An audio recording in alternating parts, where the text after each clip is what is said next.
Hi everyone, welcome to Living Your Best Life with Eddie Stone, founder and CEO of Touchstone Essentials. Hello Eddie. Hello, Perry. Nice to be with you and everyone this evening. Welcome back to the show. Okay, I will start right to the question. Okay, my first question from our last show from Marilyn Collins. She said, really enjoy your show with Eddie. He discussed some great information concerning reading labels, especially the natural flavoring and it not being regulated. The question for her is, what onion powder or beet powder is? These are listed on some beet crackers that I like. It seems like it's a way to cover many different ingredients and it's probably not regulated like natural flavoring. Well, number one, Marilyn, thank you for the kind comments. We certainly enjoy being able to do the show.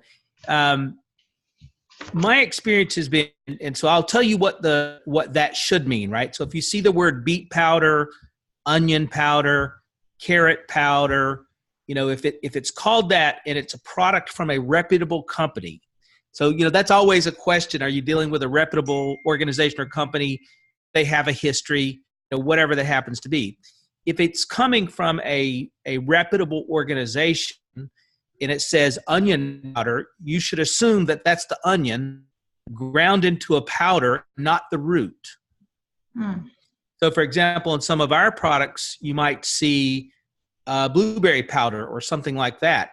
That's literally the blueberry dried, removing the water, the moisture content. And in our case, we will remove any cellulose material because that's just filler. So we don't want that in there. We're just looking for what we really call the essence of the fruit. And so that powder would go into a product, and that should essentially be a concentration of that fruit or vegetable. In our case, it would say organic, but have QAI certification for that organic. It's found in like our super juice, then it's going to be a fully USDA certified organic powder. And so that would give the consumer some confidence that what is stated as a powder on the label is exactly what it is. Sometimes it could say that it's a concentration. A concentration has probably got a little bit of a looser definition that may seem counterintuitive to people, but there's a very specific definition when it comes to proper labeling. If you say a powder, it's literally supposed to be, if it were an apple powder, it's supposed to be just the apple, dried. I don't know if I've seen apple powder, but I think hopefully people will get my example there. And so if it's a reputable producer of those crackers, I think Maryland should be a little confident that it is what it suggests is to be. Okay, thank you. And the next question about zeolite from Judy Shader. I've been taking zeolite for 4 months now. Usually it is thick and green, but the bottle I got this time is mostly like water, and when I check it, it looks milky, not green. Why is this one different, and is it safe? Yeah, the answer is yes, it's safe. So I'm assuming that she's referring to our product, Pure Body. We often in the office call it Pure Body Regular. So it's a 1 ounce bottle that essentially has a 3 gram slurry. So that's sort of a really thick, so she was right when she said that, a really thick and viscous material. And then once we put that in the bottle, then we add water so that it's a little easier to consume and to use. What we found is that when it's in a full concentration, people struggle a little bit with the dropper and dosing it out. And that's what's contained in that 1 ounce bottle. And in our case, what we choose to do when you're working with such a viscous material, we will overfill before underfill. And so on occasion, even though it may look in the bottle until you shake it up like it's a little inconsistent, it does settle at the bottom, but a consumer can count on from us on that product, there's at least 3 grams, but sometimes just simply because of filling it in such a viscous material, maybe it's up by 5% or 10%. And with the water that gets in between the zeolite molecule, it looks fluffy. It's like a real soft and a fluffy sand. And so if you shake it up, that's why it goes into powder. I've got one sitting next to me, and I don't think our cameras are good enough to really see the difference here, but all of a sudden it looks milky. In terms of the color, and so I've been working with zeolite since 2005, and I have to say I've seen full gamut. I've had it where it looks almost like coffee that someone has put in.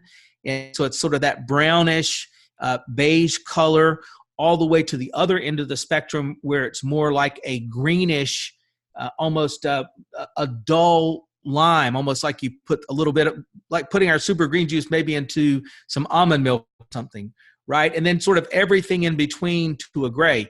It's a natural rock. It's a mineral. And as we mine it and we get into the vein, what we're looking for is the purity of the crystal structure.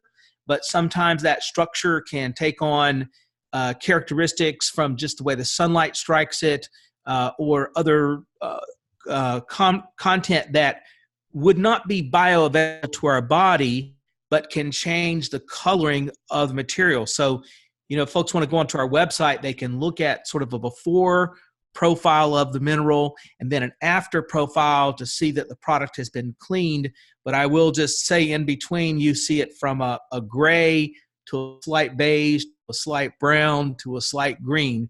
And so that's to be expected. In fact, it happens so frequently batch to batch that if you go to the website and you click on the shop page and you click on the page for Pure Body Regular, if you scroll down and you see the tab FAQs, there's quite a list of frequently asked questions there. And one of them is the coloring. And so people should, you know, expect that over time as you use it, you're going to see a little bit of a range, not quite the brightness of, say, the range of a rainbow, but it's interesting. In fact, I think the green may match the green at the top of your lovely earrings there. Maybe not quite as bright, but maybe that green a little bit in a duller tone. So, and the earrings are quite fun, by the way. So. Thank you. Okay, that's interesting, Eddie, and it is safe, you know, because from my viewers, they ask these questions, so you can. Well, I want them, you know, anybody that's taking a dietary supplement of any kind, you always want to ask those safety questions. And so I don't mind that. And that's why we put all that data on our website so consumers can gain the confidence they need to use the product, or maybe they're suggesting their spouse use it or something like that. So we understand it and have those standards for our families. And today you have a very interesting subject to talk about, right? About digestive enzymes, right? Yeah. You know, so I've thought about our various subjects, and of course we've got a theme, right? And part of our theme is that we're super advocates for as much fresh fruits and vegetables, and maybe limiting the amount of animal protein in a person's diet. But maybe the other side of that coin is that we really are not proponents for having a lot of your food come from ultra-processed foods, particularly packaged good foods, because they just don't have the micronutrients and other things people need. And one of those elements that doesn't get talked about a lot, and I have to admit, I'm going to ask our viewers here, stay with us now.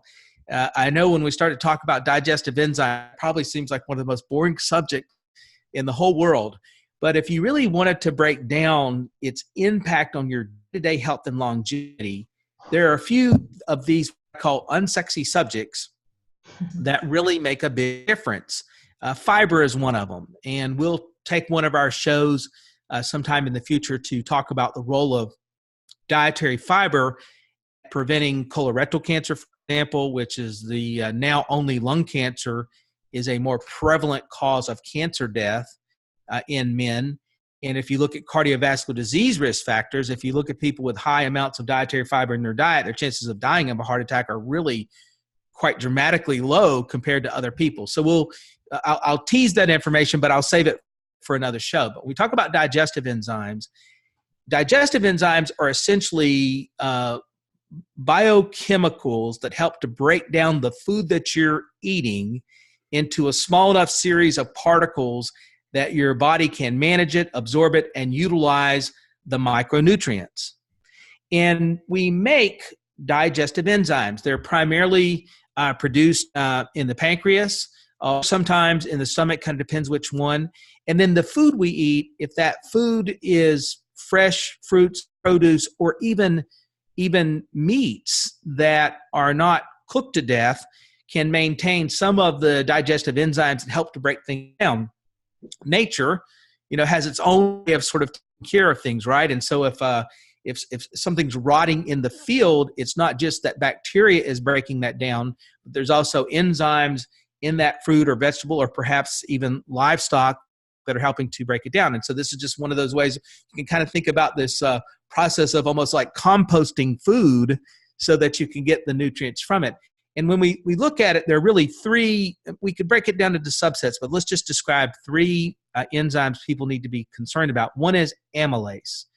And so amylase, those are enzymes that break down carbohydrates into a form that body can use. And, we think about that. It can use it to create energy, ATP, that creates energy at the cellular level, or even breaking down those carbohydrates just for the micronutrients. And so remembering that carbohydrates are things like a candy bar, like a Snickers bar, if you have those in Thailand. Snickers bars are, there's some fat there and maybe a little bit of protein, but it's primarily sugar and carbohydrates, right? But also broccoli or kale or cabbage or an apple or an orange. Those are carbohydrates as well. And you need amylase if you want those to down in a form that the body can fully utilize and uptake. Now, the next one, so amylase is for carbohydrates, and then there's lipase. And lipase is what breaks down fats. And this one is super critical because fats are really one of the more abundant sources of long-term energy. In fact, if we think about marathoners or people that are working out for really long periods of time, you'll notice that they take things like goop and other little carbohydrate, right, if they're on a bike at the Tour de France or something like that. But they also have trained their body to break down fat because that fat is more than twice as much energy. So a carbohydrate is only 4 calories, and a gram of fat is actually 9 calories, right? So that fat is a much more efficient or a much more powerful source of energy. And so lipase is a part of the process that helps to break that down. And then finally, there's protease, proteolytic enzymes like protease, and they help to break down proteins. And so this is what gives us access to those components of protein. They help to break down into molecules like peptides and amino acids. And that's really going to be those building blocks for your muscle construction, muscle repair.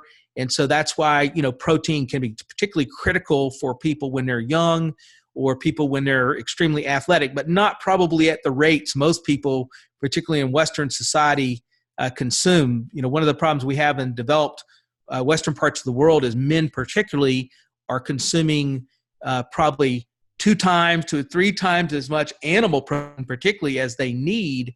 And that's also contributing to their risk of developing colorectal cancer and really other devastating types of cancer, such as even stomach cancer. And so these things are critical, and finding that balance is important because if you don't have enough enzymes in your diet, either natively coming from the food you're eating, or because your body is properly producing digestive enzymes, or that you're taking some type of enzyme supplement, the end result is that you're unhealthy. You can be eating plenty of calories, but you essentially would be malnourished, which is kind of hard for people to believe and kind of counterintuitive. But there are people that are eating 3,000 and 4,000 calories a day, which for most people is frankly too much, and yet they're malnourished. 1, the food they're eating is not high nutrient food, but 2, their body's not breaking it down. And so people struggle with bloating, belly aches, constipation. I mean, this could go all the way to the range of things like irritable bowel syndrome. And of course, if this stuff lingers over time, much more serious issues can creep into it. So what happens is you see people will be using things like stool softeners, Miralax or Imodium AD, things that are for constipation. And in terms of over-the-counter product sales in the United States, product for constipation, there's always 2 or 3 of them in the top 10, right, alongside aspirin and others. So I mean, it's really a serious problem. And here's the challenge.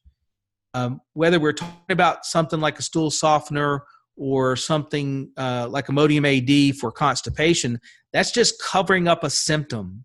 It's only dealing with what's currently a problem for the person. It isn't addressing really the long-term issues are. And this is one of the things that I really, try to get people to think about, realizing it's, again, I said in the beginning, it's not a terribly a sexy subject, but we know, for example, people that are able to combine digestive enzymes, soluble fiber in their diet can almost immediately get rid of gas, bloating, indigestion. Even individuals that have struggled with these issues for an extremely long periods of time, and they're so powerful, they're almost like a drug. There was a double-blind research study done recently, well-funded at a solid university, and it looked at using a lipase enzyme combined with some dietary fiber, and they basically showed that people that had long-term issues with IBS, irritable bowel syndrome, saw almost immediate relief. Because instead of that stuff just sitting inside the bowel, not moving from a lack of fiber, not breaking down because of a lack of enzymes, all of a sudden the body was aiding in the digestive process, moving that waste along, and it was providing relief for people. So it's really a big deal. And I'll give you another sort of symptom or thing to think about. Do you ever hear people in Thailand speak about heartburn or indigestion? Oh, yes. A lot. Yeah. So that's also a really big deal, where I grew up, and I mean, almost every circle I travel in, there's people always, a big popular product here is a product called Tums. I remember growing up, there's a product called Rolaids, and now you see all types of prescription medications, Pepsids and others that are out there for this issue. Again, though, all those things do is they deal with the current symptom. They're not really dealing with the long-term problem.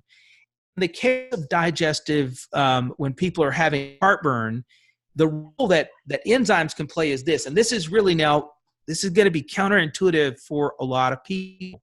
Oftentimes, and some estimates are that as much as 85% of the time, when a person has indigestion or heartburn, it's not, this is tricky, it's not that it's too much stomach acid, it's that it's too little. Because you actually need the lipase to help trigger their production of stomach juices and acids, right?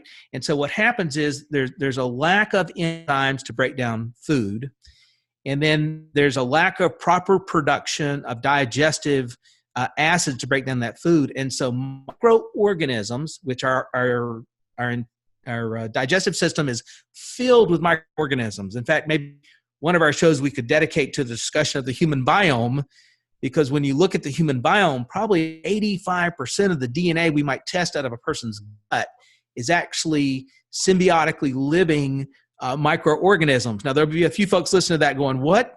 But, literally about 85% of what's in your gut are these microorganisms. And so if you don't have a proper production of the digestive enzymes or the stomach acids, then those microorganisms start to ferment whatever you're eating, particularly if what you're eating is mostly carbohydrates. And as it ferments, it causes it to rise almost like you've baked something or a sponge, right, that's getting filled with water, and it pushes to the top of your stomach, up to the top of your esophagus, what little amounts of basically stomach acids that you have, and that's what creates that burning sensation in a person's chest or in their throat. So often people think to themselves, oh gosh, I must have eaten something incredibly spicy and my body's made too many stomach acids, and that's what's causing this problem. That's probably actually not the case. I'll give you a prime example. So Mexican food is very popular in the U.S. And I don't know if in Thailand you've got Mexican food, but you do have something similar, right? So people will go into a Mexican restaurant and they'll eat chips. They put this big old bag of chips on the table and nice tomato-based salsa. And if those chips are fresh and hot and the salsa is good, it's a good time. And you're just eating away, and maybe a person's ordered a beer. Well, the chips and the salsa and the beer really don't have any digestive enzymes at all. And when a person is drinking the beer in conjunction with eating the chips, they're diluting the stomach acids that are being produced. And so now that chip, which is basically a carbohydrate base, the tomato salsa, which is carbohydrate based, the beer that's carbohydrate based, it's sitting in the stomach, depending upon how much you know at the bottom of the stomach or in the stomach is full. There's no stomach acids to break it down. There's no enzymes to break it down. The microorganisms go to work, and they almost create like a soft or a viscous gel. And so now that stomach acid has to be pushed up to the top of the esophagus. And so people naturally think to themselves, whoa, I must have made too many digestive juices to deal with this spicy salsa that I'm having. But it's really, I mean, that would be the case for a portion of the population, but the majority, that's not the case. In Thailand or in Asian countries, you would really get the same effect when people are eating X amounts of rice. Mm-hmm. And if that rice isn't accompanied by fresh fruits and vegetables, things that would have enzymes, you're not taking enzymes, this very same dynamic is going to occur where that rice is a carbohydrate, it's sitting there in the stomach. Those microorganisms, they're going to basically ferment that rice, create gas and bloating, and push whatever digestive acids are up into the esophagus and create the same effect. And it can be exacerbated if a person's only eating, say, a fatty protein that's been cooked to death. One of the ways you might get away with it if you were eating rice, but you were eating, it would say sushi, is because sushi as a raw fish is going to have some native enzymes and aid in the process of breaking down the rice with enzymes, not just relying on fermentation. So I know what I'm describing is probably somewhat complicated for everybody, but at the end of the day, what I'd like people to think is that they can get a handle on this. It helps to control inflammation in the digestive system, which will help to cause relief from serious problems like irritable bowel syndrome, all the way to chronic diarrhea or constipation, both sides of the issue, but opposite reactions by the body. Even joint pain and stiffness comes from the inflammation created by poor digestion. It's not uncommon for people that sort of straighten out this aspect of their diet that have been dealing with joint pain and stiffness and really so the onset of arthritis, and all of a sudden they've got great relief. And it can manifest itself all up into migraines and headache. Have you ever met somebody that said they were lactose intolerant? Yeah. Yeah, right. Pretty common. And so they'll either eat dairy products that are lactose free, milk, sugar, or they will take something like Lactaid, which is a common lactose-based enzyme, right? And they'll all of a sudden get relief. They can enjoy ice cream without the bloating and the indigestion. So the bottom line is there's a direct connection in the amount of enzymes you're putting in your body and the enzymes either coming from food or a supplement form. What we do as a strategy in our practice is we put digestive enzymes with our supplements, right? They're inside the supplement itself so that helps with the digestion of that supplement. But for individuals that their eating habits maybe need leave a little bit to be desired, right? They're eating more ultra processed food than they probably want to, fast food, eating out a lot. The answer for this is to take an enzyme supplement. We don't sell a separate enzyme supplement, but there are plenty of them out there. And no matter where you live, you're not too far away, particularly if you have access online to something like an Amazon, where you can order a plant-based enzyme, and they're very inexpensive. So you ought to be able to get a 30-day supply for $4.95, $5.95, maybe at the most $9.95. For a lot of individuals that are dealing with constant heartburn and things of this kind, it will begin to make a difference inside of 2 weeks. Yeah, very interesting. And can healthy people take enzyme supplement too, right? I absolutely believe in that. So for myself, I first learned about the enzyme story. I'm 55. I learned about the enzyme story probably in my late 20s. And I have enzymes every day, even though I'm conscious of what I eat. I just believe I feel better. When I was in my 20s, I struggled with little indigestions and things like that. And so I just found that including a plant-based enzyme a couple of times a day with my food on top of trying to eat much, fresh produce and vegetables as possible, it's just made all the difference in the world. So I'm a massive advocate, and it's not an expensive habit to develop. And so I would argue that probably it's less expensive than what people spend either on their copay for prescription antacids or what they're spending at the grocery store. And I promise you're going to feel better. Constantly using antacids is not good for you. It's not good for your body. It is not a long-term solution. It's only a temporary solution. It may take you a few weeks to break the habits, but adding enzymes to your diet, most people are going to feel better. But even when we eat, consume like fresh fruit and fresh vegetables, not helping. I mean, not enough to increase enzyme. Well, if you were between, say, the ages of 12 and 24, 28 years old, it's probably enough.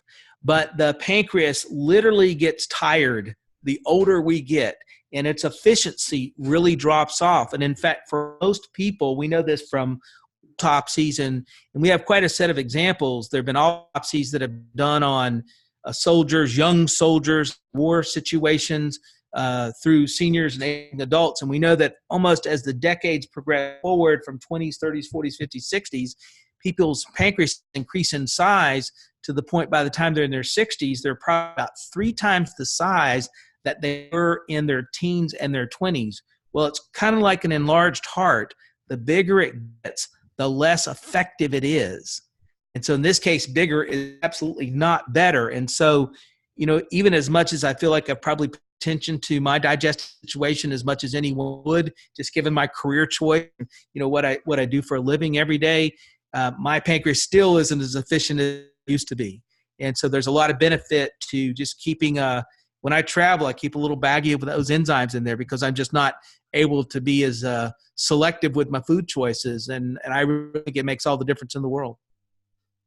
Wow, Eddie, a lot to learn about our bodies too, Absolutely. And again, I wished I knew how to do this a little more interesting subject, but in terms of your health, enzymes and fiber, man, they're right at the top of the list. So we'll dedicate a show sometime in the near future to fiber so people can understand those dynamics well. Okay, thank you very much for today, Eddie. So we see you again next time. And if any of you have any questions, don't hesitate to write to me or to Eddie, okay, to ask. Okay, so we see you next time, Eddie. Thank you. Thank you, Perry. Bye. Bye-bye now. Bye.